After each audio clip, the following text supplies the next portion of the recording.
2000 ஆண்டுகளுக்கு அப்புறம் ராமானுஜர் வந்து இந்த விஷயத்தை கேட்டு ஆண்டாள் வந்து வேண்டியிருக்காளே, அவளுக்கு நான் செய்ய வேண்டிய அந்த இதை வந்து நம்ம செஞ்சிடணும்னு சொல்லிட்டு அவர் போய் கள்ளழகருக்கு வந்து 100 அந்த மாதிரி கொள்ளளவு உள்ள அக்கார வடிசில் வந்து வரிசையாக படைச்சி அவர் ஆண்டாளுடைய கோரிக்கையை வந்து அந்த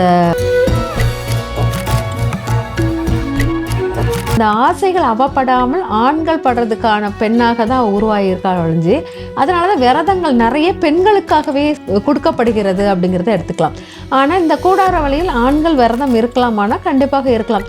ஏன்னா ஆண் வந்து என்னென்னா, ஆண்டாள் வந்து கண்ணனை நோக்கி இருக்கிறா அப்படிங்கிறது முக்கியமாக இருந்தாலும், ஆண்களுக்கு வந்து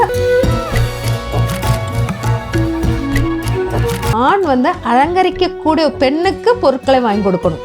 இப்போ பூ வாங்கி கொடுக்கறது, உடை வாங்கி கொடுக்கறது, அலங்கார பொருட்கள் ஏதாச்சும் நெத்தியில் பொட்டு, ஜிமிக்கி, வளையல், இந்த மாதிரி ஏதாச்சும் ஒரு நல்ல கன்னிப்பெண்களுக்கு வாங்கி கொடுக்கும்போது, அந்த ஆண்கள் வாங்கி கொடுக்கும்போது அவங்களுக்கு அந்த விரதத்தினுடைய முழு இதுவும் அவங்களுக்கு கிடைக்கும். அதனால் பெண் என்பவள் போடக்கூடியவள், ஆண் என்பவள் இப்போ ஒன்று சேர்ந்து கணவன் மனைவியாக இருக்கிறாங்க. இவங்களுக்கு நம்ம கூடார வழி எடுக்கணுமா அப்படிங்கிறது, எல்லா உறவுகளும் என்னை சுற்றி பலமாக தான் இருக்குது, அப்படி இருக்கவங்க நாங்கள் எடுக்கலாமானா கண்டிப்பாக எடுக்கணும். ஏன்னா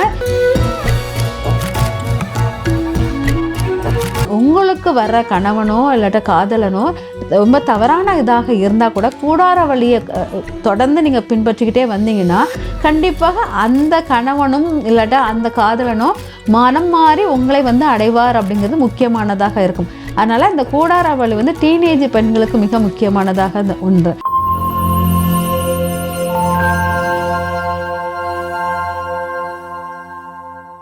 காஸ்மோ வியூ நேயர்கள் அனைவருக்கும் வணக்கம். இன்றைய நிகழ்ச்சியில ஜாதகம், ஜோதிடம், பரிகாரங்கள் குறித்து நமக்கு இருக்கக்கூடிய சந்தேகங்களுக்கு விளக்கம் கொடுக்கறதுக்காக ஆஸ்ட்ராலஜர் ஜெயந்தி ரவி அவர்கள் நம்ம கூட இணைந்திருக்காங்க. தொடர்ந்து நிறைய விஷயங்கள் பேசலாம்.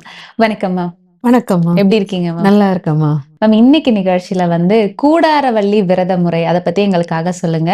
முதல்ல இந்த விரதம் எதற்காக இருக்கிறோம், யாரெல்லாம் இருக்கலாம், இந்த விரதம் இருக்கக்கூடிய முறைகள் என்னெல்லாம் இருக்குமா? கூடாரவள்ளினா கூடாரை வெல்லும் சீர் கோவிந்தா அப்படிம்பாங்க. கூடாரை வெல்லும் சீர் கோவிந்தானா இதுவரையும் என்னை சேராதவர்களை சேர வைப்பதற்காக, அந்த இதுவரைக்கும் நம்ம நண்பர்களோ எல்லாம் பிரிஞ்சு இருந்தவங்க யாராக கணவன் மனைவியாக இருக்கலாம், நண்பர்களாக இருக்கலாம், உறவினர்களாக இருக்கலாம், தாய் தகப்பனாக கூட இருக்கலாம்.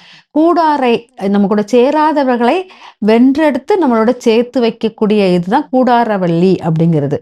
இது வந்து என்னன்னா, இந்த விரதம் வந்து ஒரு ஜீவாத்மாவுக்கும் பரமாத்மாவுக்கும் உள்ள ஐக்கிய நிலை அப்படிங்கிறது. ஜீவாத்மாங்கிறது மனிதனுடைய ஆத்மாவும், பரமாத்மா இறைவன் வரும். இந்த ரெண்டும் ஒன்று சேர்றதுக்கான விஷயம்தான் அந்த கூடார வழி. அதனால எல்லாருமே ஜீவாத்மா பெற்ற நிறைய பேர் பரமாத்மாவை நோக்கிய பயணமே பரமாத்மாவை போய் அடையணும் அப்படிங்கிறது. அந்த அடையலை கொடுக்கறது தான் கூடார வழி. இது வந்து நம்ம ஆண்டாள் வந்து கண்ணனை அடைவதற்காக அவ விரதம் இருந்த முறை அப்படிங்கலாம். இது வந்து பார்த்தீங்கன்னா, 6வது மொத்தம் அவ வந்து 30 பாசுரம் பாடியிருப்பா. 6வது பாசுரத்திலிருந்து 15வது பாசுரம் வரைக்கும் கண்ணனுடைய லீலைகளை பாடியிருப்பா. அப்புறம் 16லிருந்து 25 வரைக்கும் அவருடைய மாளிகைகளும் அது சுற்றி இருக்க கண்ணனுடன் சுற்றி இருக்கிற அந்த அழகான காட்சிகள் எல்லாம் உருவகப்படுத்தி சூப்பராக பாடியிருப்பா. அப்புறம் 26வது பாசுரம் ஆயர்பாடி பெண்டியர்களை பற்றி பேசியிருப்பா. அவங்களாம் நோம்புக்கு வாங்க, நான் நோம்பு இருக்கிறேன், எனக்கு பரிசு கொடுங்கன்னு சொல்லிட்டு கேட்டிருப்பா. அது பேசும்போதே அவளுக்கு தெரிஞ்சு போச்சு, நம்ம கண்ணனோட ஐக்கியமாக போகிறோம், கண்ணன் நம்மளை கூப்பிட வர போகிறான்னு தெரிஞ்சு போச்சு. அதனால் 27வதுல வந்து கண்ணனுடன் ஐக்கியமாகிற கூடார வழியாக உருவெடுத்து ஐக்கியமாயிருவா ஸ்ரீரங்கநாதருடன். ஓகே. ஸோ இந்த கூடாரவள்ளி வழிபாடு வந்து பிரிந்தவர்கள் ஒன்று சேர்றதுக்கு அப்படின்னு சொன்னீங்க. தோழர்களோ, ஃப்ரெண்ட்ஸோ, இல்லை கணவன் மனைவியோ, இல்லை உறவினாரோ யாரு பிரிந்திருந்தாலும் இந்த வழிபாட்டு முறை செய்யறது மூலயமா அவங்க ஒன்று சேர வாய்ப்பு இருக்கு அப்படின்னு சொன்னீங்க. இந்த கூடாரவள்ளி விரதம் இருக்கக்கூடிய முறை என்ன, எந்த நாள்ல இது இருக்கணுமா? மார்கழி 27ஆம் தேதி. அந்த 27ஆம் தேதி ஜனவரி 11ஆம் தேதியா வருது. அந்த ஜனவரி 11ஆம் தேதி அதிகாலையில் குளித்து நம்ம வந்து நம்மள நல்ல ஆடைகள் அணிந்து அலங்காரம் ரொம்ப முக்கியமானது. ஏன்னா கூடார வழியில் ஆண்டாள் அலங்காரத்துடன் கண்ணனை அடைந்ததுனால நம்ம அலங்காரத்துடன் பெண்டீர் எல்லாம் அலங்காரத்துடன் ஆண்கள் வந்து கண்ணன் ரூபமாகவே நம்ம எடுத்து பாவிச்சு நம்ம எடுத்துக்கிட்டோம்னாலே அலங்கார ரூபத்துடன் இறை வழிபாடுகளை எடுக்கணும். பூக்கள் கண்டிப்பாக பூக்கள் அணியணும் பெண்கள். ஆனா பூக்கள் அணிந்து நம்ம வந்து விரதம்ங்கிறது என்னன்னா காலையில இருந்து அவ வந்து கூடார வழி அவ காலையிலே போய் பாடல் பாடி ஐக்கியமாயிருவா. ஆனா காலையில இருந்து விரதம் இருந்து மதியானம் வந்து அக்கார வடிசல் அப்படிம்பாங்க. அக்கார வடிசல் வந்து செய்து உணவு உட்கொண்ட பிறகு அதுக்கப்புறம் தான் மற்ற உணவுகள் சாப்பிடணும். ஆனா கூடாரவள்ளி விரதம் வந்து ரொம்ப அதிகாலையில் குளிக்கணும். அதாவது 4:30 to 6க்குள்ள குளிச்சு தன்னை அலங்கரிக்கணும். பூக்களாலும் நறுமணமான பர்ஃப்யூம் உடைகள் இதெல்லாமே அற்புதமா தோற்ற பொழிவுகள் அதிகம் கொடுத்து பண்ணீங்கன்னா அந்த இடம் வந்து கூடாரவளி வந்து அலங்கார பிரியர்களுக்கு ரொம்ப அற்புதமான விரதத்துக்கும் சிறப்பாக இருக்கும். கூடாரவள்ளி விரதம் இருக்கக்கூடிய முறைகள் பத்தி நீங்க சொன்னீங்க. பெண்கள் காலையில எழுந்து குளிச்சு அலங்கரித்து அன்றைய நாள் விரதம் இருந்து சாமிக்கு வந்து நெய்வேத்தியம் படைச்சு அந்த விரதத்தை முடிக்கக்கூடிய முறை அப்படின்னு சொன்னீங்க. அதுல குறிப்பா வந்து அக்கார வடசல் வந்து நெய்வேத்தியமா வைக்கிறதா சொன்னீங்க. குறிப்பிட்டு இந்த நெய்வேத்தியம் வைக்கிறதுக்கான காரணம் என்னமோ? அது வந்து பாத்தீங்கன்னா இவ வந்து கண்ணனை வேண்டும் போது கள்ளர்கிட்ட வந்து முறையிட்டிருப்பா. எனக்கு வந்து நீ வந்து இந்த கண்ணனுக்கு கல்யாணம் கட்டி ஆயிடுச்சுன்னா உன்னுடைய கோயில வந்து நான் அக்கார வடிசல் வந்து கொடுக்குறேன் அப்படின்னு வேண்டியிருப்பா. அவ தான் இறைவனை வேண்டியிருக்கா. இறைவனோட போன பிறகு அந்த நிறைவேற்றுறது எப்படி நிறைவேற்ற முடியும்? அதனால நிறைவேற்ற முடியாமல் அந்த இடம் வந்து அப்படியே இதா இருந்துச்சு. அக்கார வடிசல்ங்கிறது என்னன்னா நல்ல பால்ல வந்து சாதத்தை போட்டு நல்லா கொதிக்க வச்சு அந்த பால்லே வேக வைத்து அதில் சர்க்கரையும் நெய்யை வச்சு எடுக்கும்போது அந்த நெய் வந்து கையில ஒழுகணுமா, அவ்வளவு நெய் ஊற்றணுமா. அந்த நெய் ஊற்றி நம்ம வந்து சாப்பிட்றது தான் அக்கார வடிசல். அது வந்து நம்மளோட கள்ளழகருக்கு வந்து கொடுக்குறேன்னு அவ வேண்டிக்கிட்டா. ஆனால் அவ சொன்னது வந்து செய்ய முடியல. ஏன்னா அவ போய் சேர்ந்துட்டா. அது சேர்ந்த பிறகு தானே செய்யறேன்னா சேர்ந்த பிறகு செய்யறதுக்கு ஆள் இல்லை. ஆனா அது அப்படியே பேலன்ஸ் ஆகிக்கிட்டே இருந்துச்சு. 2000 ஆண்டுகளுக்கு அப்புறம் ராமானுஜர் வந்து இந்த விஷயத்தை கேட்டு ஆண்டாள் வந்து வேண்டியிருக்காளே அவளுக்கு நான் செய்ய வேண்டிய அந்த இதை வந்து நம்ம செஞ்சிடணும்னு சொல்லிட்டு அவர் போய் கள்ளழகருக்கு வந்து 100 அந்த மாதிரி கொள்ளளவு உள்ள அக்கார வடிசலை வந்து வரிசையா படைச்சு அவர் ஆண்டாளுடைய கோரிக்கையை வந்து அந்த நிறைவேற்றினார். அதை செஞ்சு கள்ளழகருக்கு படைச்சிட்டு அப்படியே வந்து ஸ்ரீவில்லிபுத்தூருக்கு அந்த அக்கார வடிசல் எடுத்துட்டு போவாரு. அந்த அக்கார வடிசல் வந்த உடனே அண்ணாங்கிற உறவுல வந்து ராமானுஜர் அழைத்ததாக ஒரு இது இருக்கு. அதனால அங்க வந்து ராமானுஜர் ஆண்டாளுக்கு மிக ஐக்கியமான ஒரு இடத்துல இருக்கிறாரு. அதனாலதான் ஸ்ரீ ரங்கநாதர் கோயில்ல வந்து ஆண்டாளை வழிபட்டுட்டு ஸ்ரீ ராமானுஜரை வழிபட்டீங்கன்னா உங்களுக்கு ரொம்ப சிறப்பான ஆண்டாளும் ராமானுஜருக்கும் ரொம்ப ஒரு பந்தம் வந்து நெருங்கிய பந்தமாக இருக்கும். அதனால திருமணம் ஆகாதவர்கள் இவங்கெல்லாம் என்னன்னா ஸ்ரீ ரங்கநாதர் கோயிலுக்கு போய் ஆண்டாளுக்கு மாலை வாங்கி போட்டுட்டு ஆண்டாளை வழிபட்டுட்டு அப்புறம் வந்து ஸ்ரீ ராமானுஜரை பார்க்கும்போது ஆண்டாள்கிட்ட என்ன கோரிக்கை வச்சிங்களோ அதே கோரிக்கையை ராமானுஜர்கிட்ட வச்சிங்கன்னா எளிதில் நடைபெறும். அதனால இந்த ஸ்ரீரங்கத்துல வந்து ஆண்டாளும் ராமானுஜருக்குள்ளது ரொம்ப விசேஷமானதாக இருக்கும் அப்படிங்கிறத எடுத்துக்கலாம். கூடாரவள்ளி விரத முறைகள் பத்தி சொல்லிட்டு இருக்கீங்க. அதுல குறிப்பா வந்து பெண்கள் வந்து இதுல விரதம் இருக்கணும் அப்படின்னு நீங்க சொல்லியிருந்தீங்க. எல்லா விரத முறைகளும் வந்து பெண்களுக்காகவே வந்து இருக்கு. பூஜை முறைகள்னா பெண்கள் பண்ணணும் அப்படிங்கிறது. இந்த கூடாரவள்ளி விரதம்ங்கிறதே பிரிந்தவர்கள் ஒன்று சேர்றதுக்கு அப்படின்னு நீங்க சொன்னீங்க. ஸோ இந்த விரத முறைகள் ஆண்கள் கடைபிடிக்கலாமா? அதை கடைபிடிக்கக்கூடிய முறைகள் என்னெல்லாம் இருக்கு? இந்த கூடாரவள்ளி வந்து என்னன்னா பெண் தான் ஆசைக்குரியவளாக இந்த உலகத்தில் இருக்கிறா. ஆசையை தூண்டக்கூடியவளாக இருக்கலாம். ஆண்களுக்குள்ள ஆசைகளை தூண்டுபவளே பெண்ணாக இருக்கிறார். அப்பங்கும்போது அந்த பெண் வந்து என்னன்னா அதிக ஆசைகள் அவ ஆசைப்பட்டுறக்கூடாது. அவ ஆசைப்பட்டனா இந்த உலகம் வந்து தாங்காது. அதனாலதான் விரத முறைகள் வந்து பெண்களுக்கு அதிகமாக அவள் உணவை உருக்கி உடலை உருக்கி வாழும்போது அவளுக்கு வந்து ஆசைகள் அடக்கமாகிறது. அப்படிங்கிறதுனாலதான் அந்த ஆசைகள் அவப்படாமல் ஆண்கள் படுறதுக்கான பெண்ணாக தான் உருவாகியிருக்காள் ஒழிஞ்சு. அதனாலதான் விரதங்கள் நிறைய பெண்களுக்காகவே கொடுக்கப்படுகிறது அப்படிங்கிறத எடுத்துக்கலாம். ஆனா இந்த கூடார வழியில் ஆண்கள் விரதம் இருக்கலாமானா கண்டிப்பாக இருக்கலாம்.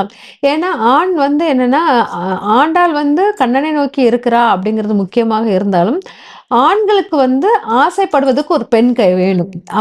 அவன் ஆசைப்படுவதற்கு ஒரு பெண் வேணும் அப்படிங்கிறது முக்கியமாக இருக்கும். அதனால அவனும் வந்து அந்த கூடார வழியே இருக்கலாம். ஆனால் இங்க வந்து என்னன்னா, பெண் இருக்கும்போது அவள் தன்னை அலங்கரித்துக் கொண்டு விரதம் இருங்க நம்ம சொல்றோம். ஆண் வந்து அலங்கரித்துக் கொண்டு விரதம் இருங்கன்னு சொல்ல முடியாது. பெண் தான் அலங்கரிக்கத்துக்குரிய மிக இதானவள்.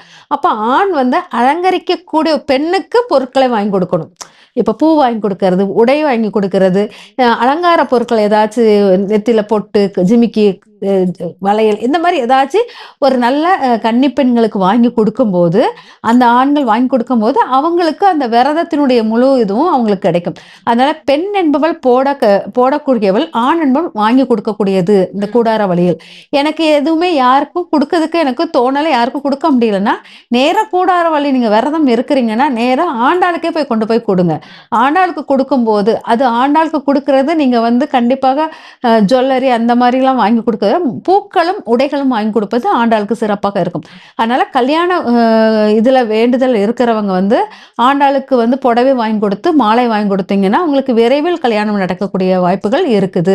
ஆண்களுக்கு அப்படிங்கிறது முக்கியமானதாக இருக்கு. கல்யாணம் ஆயிடுச்சு, கணவன் மனைவி ஒற்றுமைக்காக, இல்ல டீனேஜ் பெண்கள் எல்லாம் இருக்காங்க. சோ அவங்களுடைய வருங்கால கணவருக்காகவோ, இல்ல காதலனுக்காகவோ இந்த விரத முறைகளை எடுக்கலாமா? இல்ல பிரிந்தவர்கள் மட்டும் தான் இத செய்யணுமா மேம்? இப்ப ஒண்ணு சேர்ந்து கணவன் மனைவியா இருக்கிறாங்க. இவங்களுக்கு நம்ம கூடார வழி எடுக்கணுமா அப்படிங்கிறது.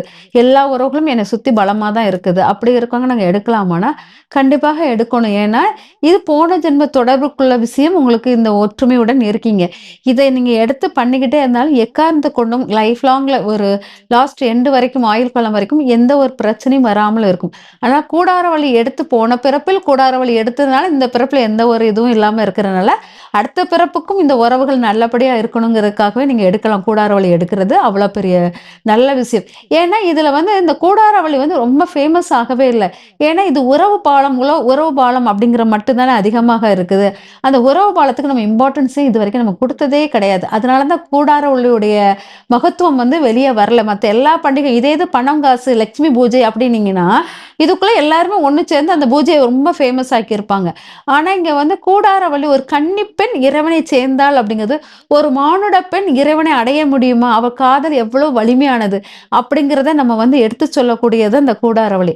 அந்த காதலின் முக்கியத்துவத்தை நம்ம இன்னும் வரைக்கும் மனதளவு கூட ஒரு பண்டிகையா முழுமையாக எடுத்து பண்ணல. அத வந்து இந்த இந்த இதுலயாச்சு.